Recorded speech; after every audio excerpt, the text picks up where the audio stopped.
and ready to go. So good afternoon, everybody here in Bonn and elsewhere. This is the second part of today's discussion. We have two eminent historians here, and they will look at Germany's new role in international affairs. In foreign affairs, as elsewhere, the future and the past fight an endless battle over the present. History never stops. The process goes on. This is the reason why we have asked two eminent historians to look at Germany's role in transatlantic relations. It's a great pleasure to welcome here in the digital room Professor Harold James from Princeton and Professor Niall Ferguson from Hoover. In certain disciplines, such as diplomacy, politics, military art, individual experience is obviously inadequate. In these cases, we have to draw on history.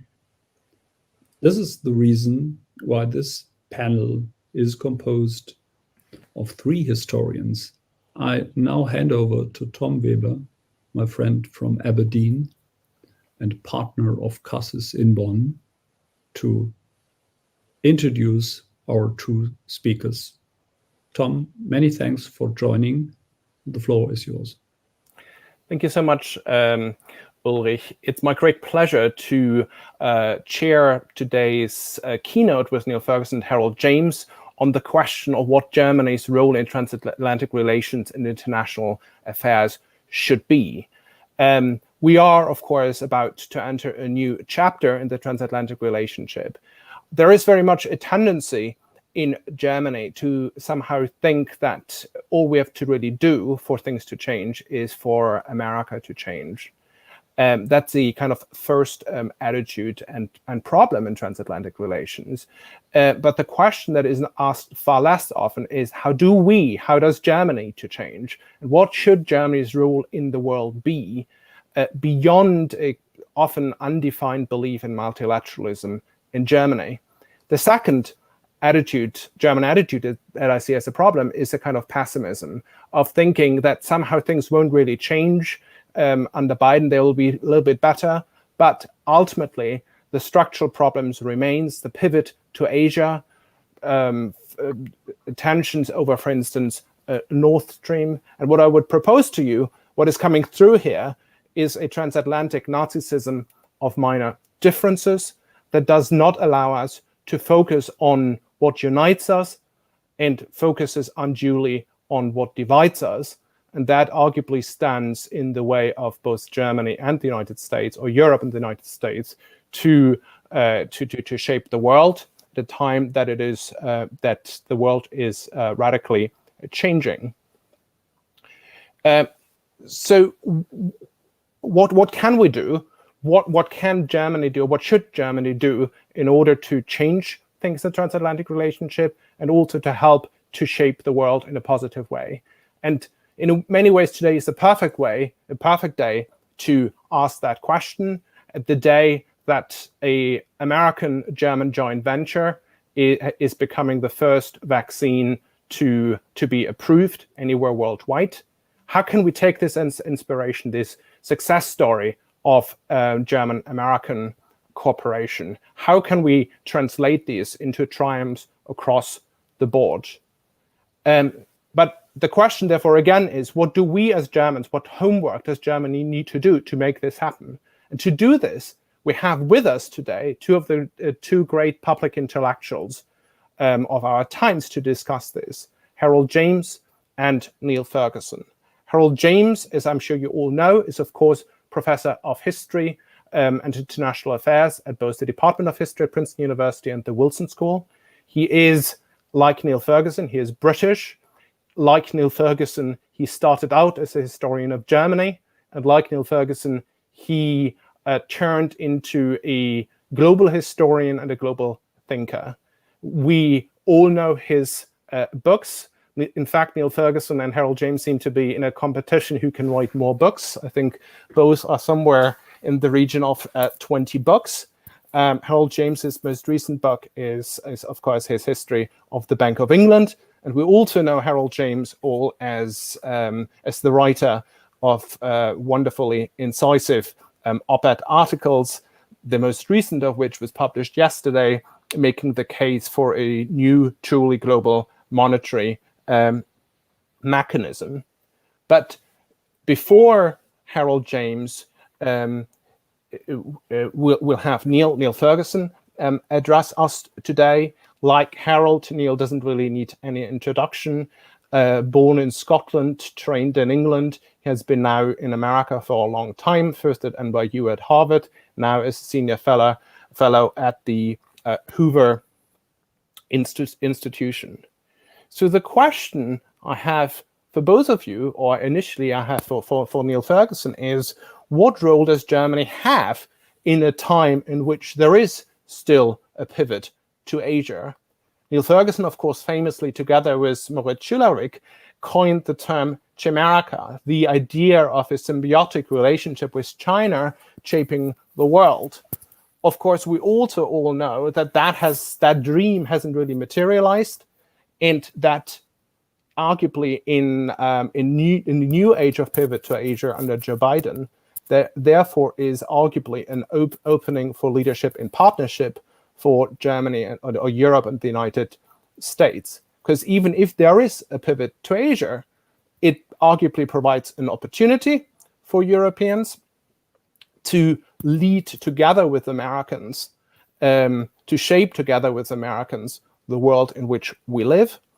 And in a way, my question would be: should we maybe therefore actually not look at a Chimerica or maybe a Umerica? I mean, a friend of mine pointed rightly out, Umerica might sound like a Netflix series having to do with something with cocaine, but whatever the term is, even if it is a less sexy term, is that maybe where the symbiotic relationship between the United States and another region in the world leads? And if that is the case, what homework does Germany need to make?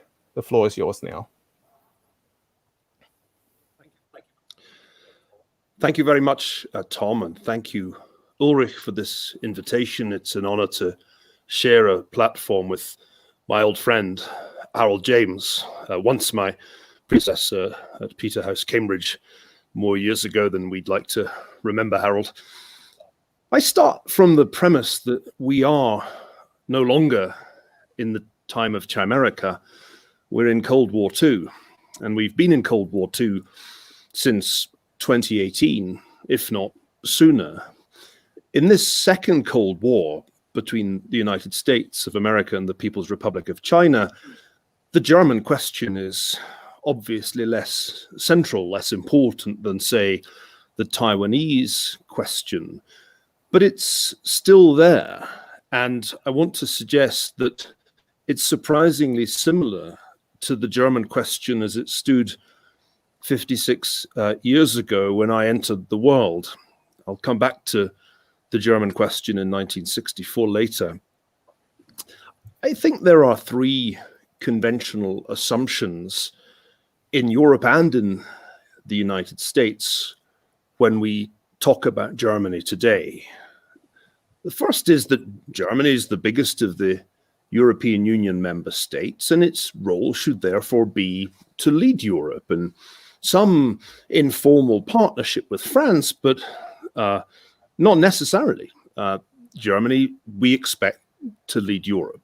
The second assumption that we tend to make is that because Germany is an export-oriented economy, its relationship with China should be a friendly one, and it should be a committed supporter of that liberal international order that American scholars of international relations like to talk about.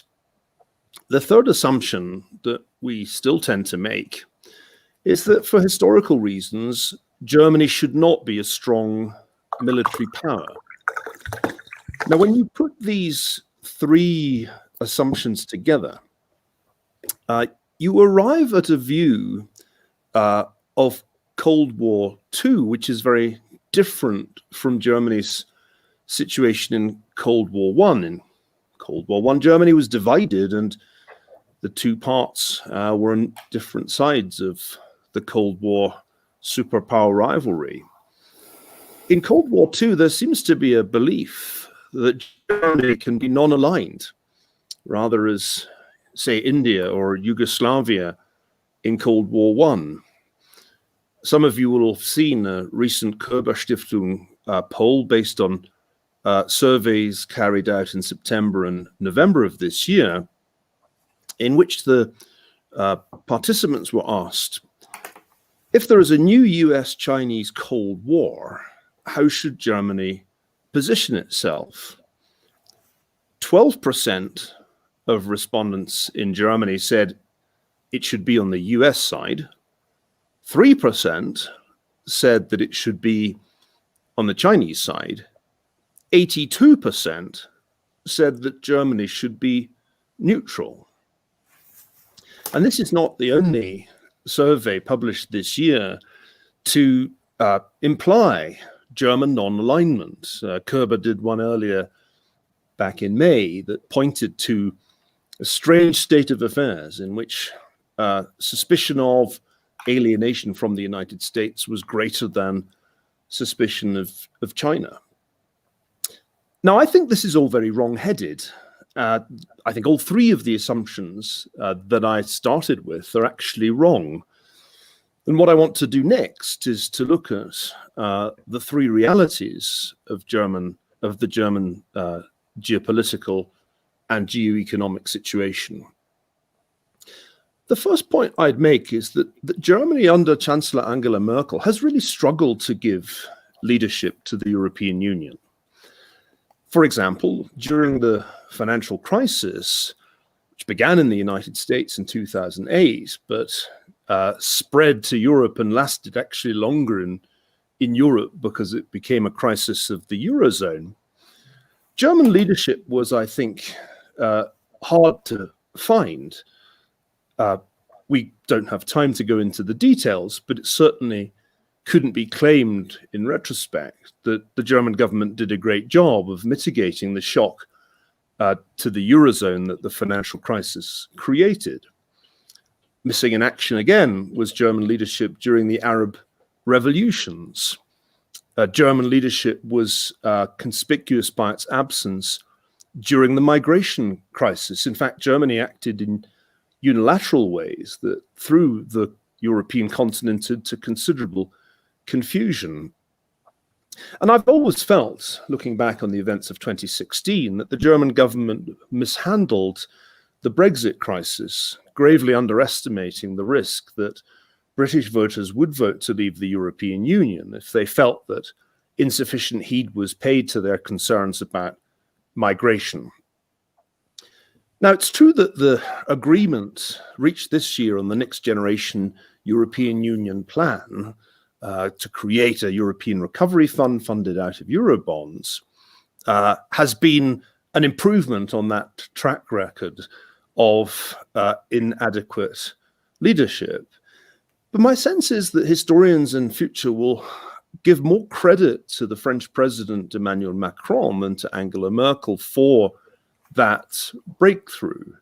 It was Macron who declared in an interview to the Financial Times that if we can't do this today, I tell you the populists will win.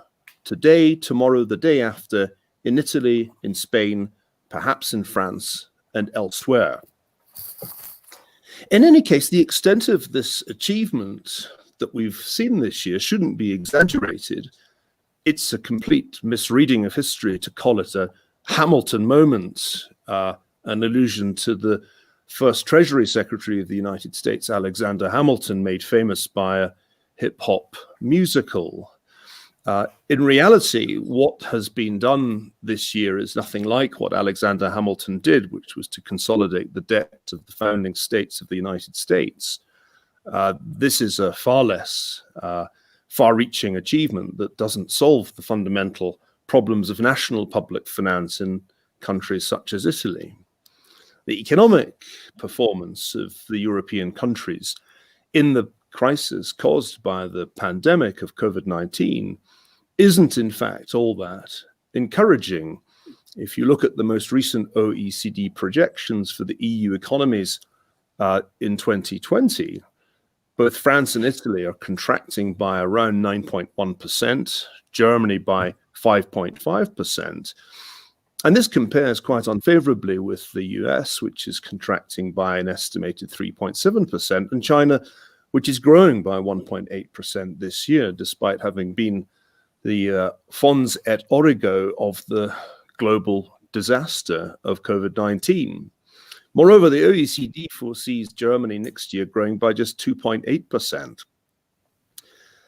I think there's a profound difference that needs to be explored more closely between the German and the French conceptions of Europe. And that difference has grown much more profound as President Macron has reinvented himself as a Gaullist in the wake of the Gilets jaunes protests in France. And that's why the whole notion of joint Franco-German leadership, which is a familiar trope of European politics, is far less convincing on close inspection. Remember, it's only a few months ago that Macron spoke of the brain death of NATO. It's just over a year ago, I think. So I'm skeptical about the notion of German leadership of Europe, and I'm especially skeptical of the notion of Franco-German leadership of Europe. The second thing I'm dubious about is that because Germany's economy is export-orientated, then Germany should have good relations with China. I've heard this numerous times from German business leaders in Beijing, where they nearly always seek to outdo their Western rivals in paying homage to the Red Emperor Xi Jinping. But when you look at the structure of German exports, it's far less obvious that China is the key to Germany's economic future. Actually, in 2018, the United States accounted for 8.6% of German exports, France for 7.96%, China for 7.07%, according to the data in Ricardo Hausmann's Observatory of Global Economic Complexity. In any case, Germans, according to at least some polling data, the polls carried out by Pew in the last few months, has in some way come out of denial about China as a partner. It's interesting that according to the Pew survey data, the unfavorables amongst German views of China have gone up from around 46% a few years ago to 71% today, which is only slightly less than the 73% unfavorable rating of Americans in their view of China. The third point I want to make is that far from being barred from military power, Germany urgently needs to play a bigger role in European defense and to stop its long pattern of free riding within NATO.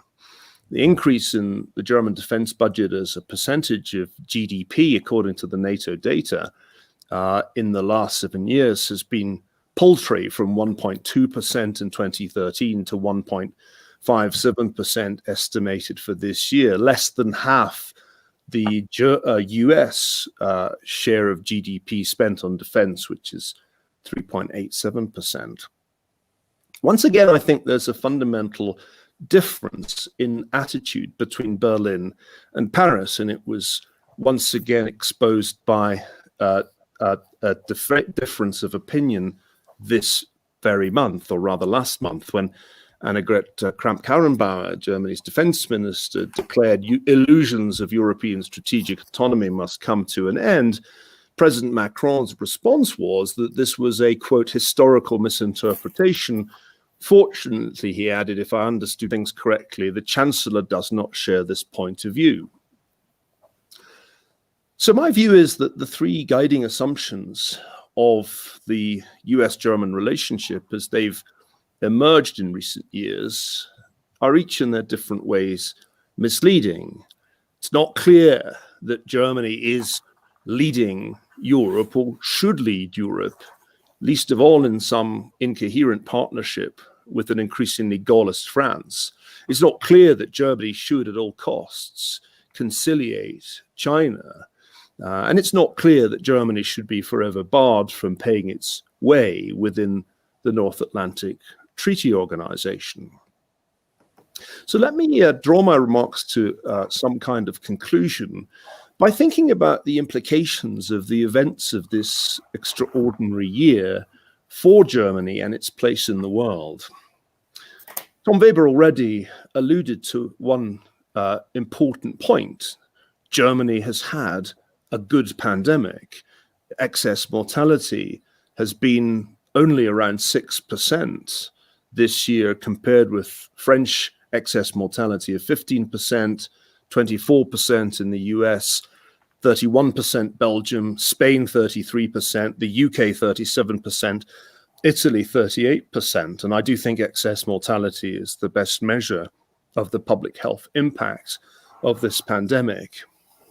Secondly, as I said, Tom mentioned, two German scientists of Turkish heritage, the founders of BioNTech, came up with the first high-efficacy mRNA vaccine in collaboration with the US pharma giant Pfizer, though it must be said that the founders of Pfizer back in the 19th century were themselves German. The coming of the Biden administration is of itself going to improve transatlantic relations, but I think more in the atmospherics than in the substance, for the simple reason that Europeans, and especially Germans, tend to loathe Republican presidents and love Democrats. This is not a new feature of the Trump era, though certainly Germany swung more than almost any other country in its sentiment towards the United States when Barack Obama was replaced by Donald Trump. But I've been around long enough and spent enough time in Germany in the 1980s as a graduate student to remember the antipathy that many Germans felt towards Ronald Reagan, and I can remember even more vividly the antipathy that many Germans felt towards George W. Bush. So we can brace ourselves, if that's the right phrase, for very much more harmonious mood music with Joe Biden in the White House. The question is whether it will be anything more than ambient music.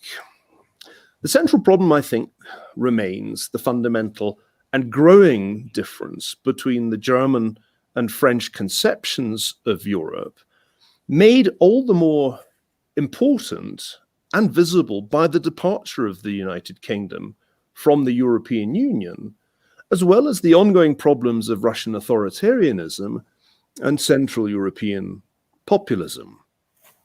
As I said, some of this is distinctly familiar to scholars of the Cold War. As I wrote my first volume of the biography of Henry Kissinger, I was struck by the way he characterized the transatlantic relationship in his 1965 book, which actually began as 1964 lectures at the Council on Foreign Relations, The Troubled Partnership. Rereading that, I was struck by how familiar many of the problems identified by Kissinger are today. His vision of, and I quote, an Atlantic Commonwealth in which all the peoples bordering the North Atlantic can fulfill their aspirations sounds very well and good in Washington. It can even sound plausible in Bonn or now Berlin.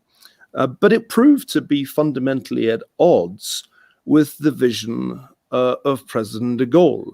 Shortly after the publication of the book, de Gaulle pulled France out of the integrated NATO command structure, declined to sign the Non-Proliferation Treaty, and not long after that, to Kissinger's considerable unease, Germany began its first moves in the direction of an Ostpolitik that it was never easy for Washington to feel it had under control.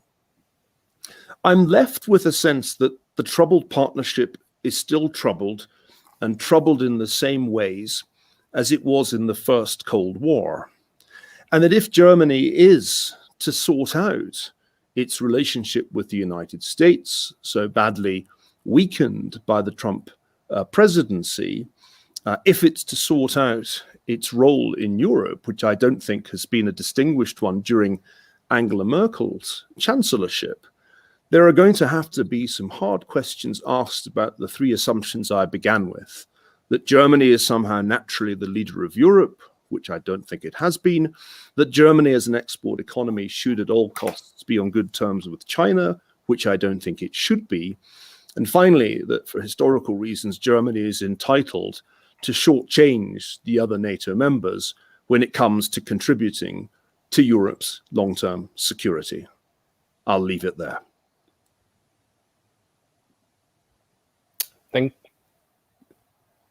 Thank you so much, Niall, for all these thoughts and, well, for the food of thought that you have given to us.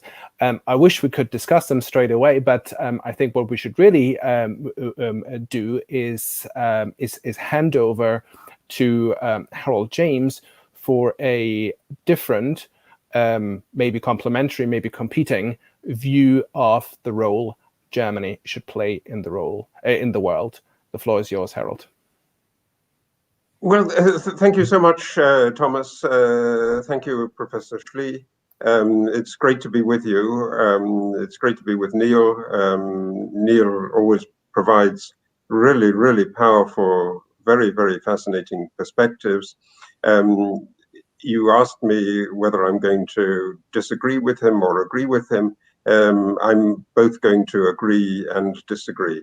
I agree very much with the basis of Niall's talk, that the fundamental issue in Europe is to do with the relationship between France and Germany. And that's become clearer in the course of the European debt crisis, after the European security crisis, after Crimea in 2014, after Brexit. It's much, much clearer what the basic dynamic in Europe is. And that relationship has always been one of surprises. Indeed, one of my academic ventures over the past decade or so was to write with my friend and colleague in Princeton, Marcus Brunnemeyer, who you can tell by the name is German, and with Jean-Pierre Landau from France, a book about the changing character of Germany and France and their changing views, and the way in which in crises their views dramatically alter, dramatically shift. And we are in COVID in exactly such a crisis. I also agree that a fundamental issue is the rise of China and the centrality of the Chinese economy in the immediate future. It's absolutely right, as Niall pointed out, that China is the only major economy in the world to grow significantly in 2020. Maybe that there's a bit of growth in South Korea, maybe in Indonesia, but not in the EU, not in the United States. And the oddity is, I think, that China grew more rapidly, relatively, after the global financial crisis, and it's going to grow more rapidly in the COVID crisis. If you think of China as a producer of medical equipment, of pharmaceuticals, over 90% of antibiotics that are consumed in the United States come from China. It's clear that China is a beneficiary. There's another aspect, though, that I would like to draw in, which in a way is highlighted by the nature of this very interesting conference. That is that Germany is a federal country. There was a discussion of the role of North Rhine-Westphalia in the transatlantic relationship. I think that's right. A few years ago, when I was wandering in the side streets of Munich, right in the center of the town, I was surprised to discover a little plaque on a door announcing that this house was the site of the representation of the state of South Carolina to the Freistaat Bayern. And at first I thought, this is odd. We really don't need this kind of thing. We don't need, we want the United States to talk to Germany, or we want the United States to talk to the EU. But do we really need South Carolina to talk to Bayern? Yes, we do. That's really part of the way in which the world is moving. We need to get the linking together of different levels of government. We need to think about what California can do, what New Jersey can do.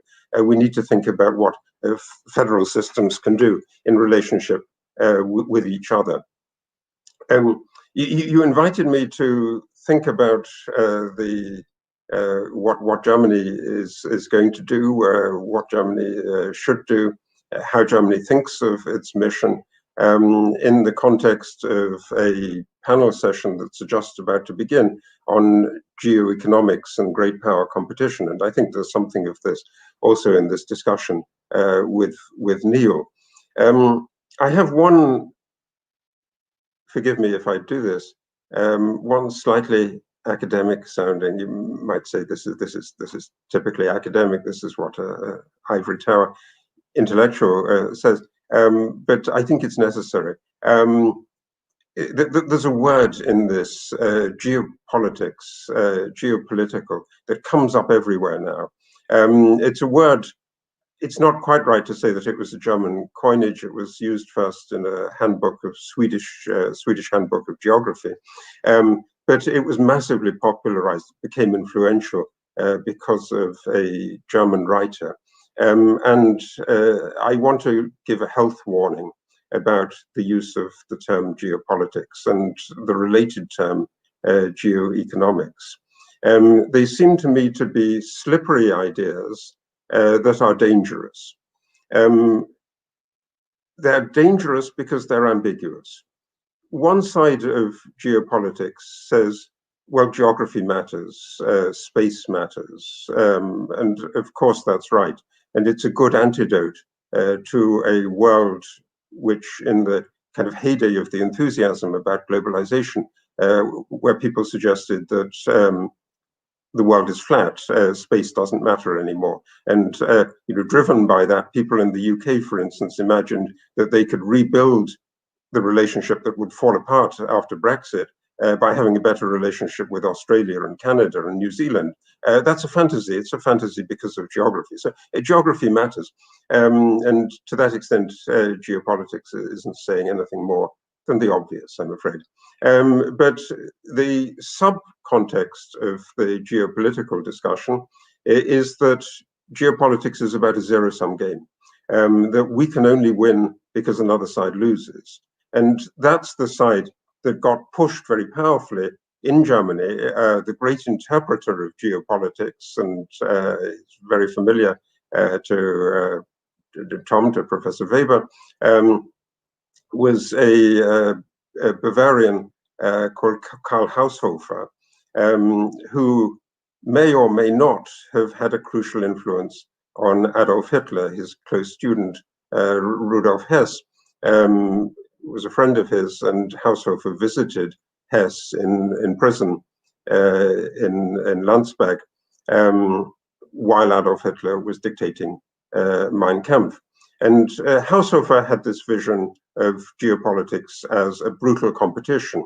And it was immediately taken up. It was very popular in Russia at the time. It was popular, obviously, with the marginal countries that were left out of the system of 1919. And Karl Radek, the Secretary of Comintern, was a great devotee of Haushofer's. There was a Russian journal of geopolitics in the 1920s. So geopolitics flourished. The odder story is how it flourished in the United States as well, because some people in the United States started to take up this worldview. And the odd, curious fact is that Haushofer, there was a debate about whether he should be one of the people put on trial in the International Military Tribunal at Nuremberg, and he wasn't put on trial because of the intervention of a distinguished American geopolitician, Edmund Walsh of Georgetown, Father Walsh, a Jesuit priest, also a colonel in the US Army. And Father Walsh didn't believe that Haushofer and his views were central. So this is a worldview that I think is dangerous. And so when the European Commission started to elevate the theme of geopolitics, when Mrs. van der Leyen made it her theme even before she came into office as president of the Commission, that the new Commission would be a geopolitical commission. As a historian, I started to worry. I mean, of course, it's right that in a globalized world, Europe needs a voice. It needs a voice that represents these European regions, these European countries. But we shouldn't think of it in terms of being a zero-sum game. And that's why I also think that the story of having a second Cold War, a new Cold War, is profoundly troubling. If we're really going into that world, we're going to go into a world in which many solutions become hopeless, solutions to urgent questions like dealing with pandemics or dealing with climate change. The Cold War was paralyzing. The United Nations was paralyzed because of the constant blockage, the vetoes of the Soviet Union in the Security Council, and the Bretton Woods institutions worked so well only because the Soviet Union was not a member in them, and that was one of the reasons that they were successful in that period. But we're now in a world where there are universal challenges, and so I think we need to get universal or global solutions. So when the new document was just set out a couple of days ago in this leaked draft plan from the European Commission for a restoration of the transatlantic relationship in the Biden period by focusing on a geopolitical need to respond to a Chinese strategic challenge, I thought this is taking the wrong kind of old German thinking about geopolitics, instead of thinking about how we address problems of the common good, problems of global challenges.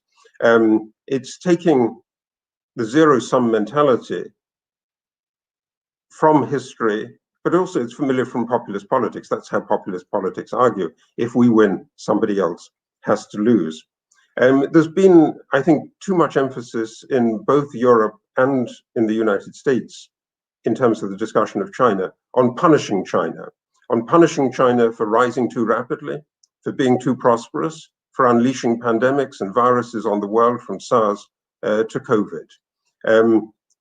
There's a debate kicked off by Australia, but enthusiastically endorsed by President Trump, to impose reparations on China for COVID. COVID, which looks as if it started in China and which it looks as if it benefited China. Is that the right way of thinking about it? I think if you think back to German history and the troubled history of reparations in the 1920s, you can see what a dangerous route that is to follow. When we think of the questions that face the world, the regulatory framework, how we deal with digital communications, with big digital corporations, with artificial technology, with disease challenges, with medical challenges, with the question of artificial intelligence, all of this is not going to be possible without talking to PRC and talking to many other countries. In other words, it requires multilateralism, and multilateralism is, after all, something that Europe has some experience with and does, I think, quite well. It's wrong, I think, to say that the story of, we used to have a word in Europe about Genscherism. Genscherism was one of the great German products, and Genscherism was exactly about dealing with problems in a multilateral framework without forgetting that countries have different visions, different ideas, different interests as well, but they need to be traded. A framework like the WTO is needed, or the World Health Organization is needed to do those trade-offs and to think about the way in which the future. The Trump years, I think, should serve as a warning to Europeans that the United States isn't necessarily strategically aligned with Europe. Trumpism, or even a more radical variant of Trumpism, is quite possible again in the future. The only way of preventing that is to show that multilateralism really, really works. The United States doesn't need at the moment any incentives to prioritize one part of the world. And it's foolish, I think, for anybody in Germany or Europe to seek it. Continental Europeans have rightly responded to the political upheavals of 2016, the Brexit vote and the Trump vote, by ridiculing the UK's aspirations to recreate a special partnership with the United States. That was one of the most pathetic stories of recent history. But Europeans should also recognize that their own hope of a special relationship with Joe Biden through the lens of geopolitics is just as misguided and will, I think, be just as marginal. And let me finish with a point that Niall also finished with, thinking about the question of defense and security. That's going to be an issue in US-German relations. The question of the 2%, looking for a defense expenditure of 2% of GDP, was an issue that was prominently pushed on the agenda by Donald Trump, but has a much older history. Americans have been wanting in all kinds of administrations, Republican administrations, Democrat administrations, to get the Europeans and to get Germany to do more. But we need to think more intelligently about how to do that. You in Germany need to think more intelligently about how to do that. And spending 2% on boots and belts and tanks, I don't think is the right way of addressing security issues of the future. You need to think about investment in fundamental technology. You need to think of AI. You need to think of working between government and enterprise in order to get a really effective technical digital approach to security in the future. The great threats lie in hybrid war. They don't lie in big land armies moving anymore. And so you need to think, I think, of reclassifying expenditure to think about its potential in enhancing Germany as a security system, as a security power. That would be a valuable contribution. And I think it's one that's much easier to do than spending money on relatively outdated military equipment. Thank you so much for your attention.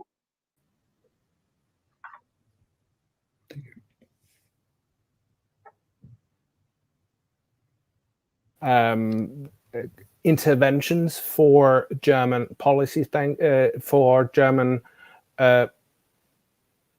sorry, I think I was muted. So thank you so much again for two wonderfully inspiring talks and interventions for Germans, for German policymakers, for Germans in general, as to what their role in the world should be, whether they should ultimately come up with a reinvention of Genscherism, or whether they should try to find a new way in Cold War II.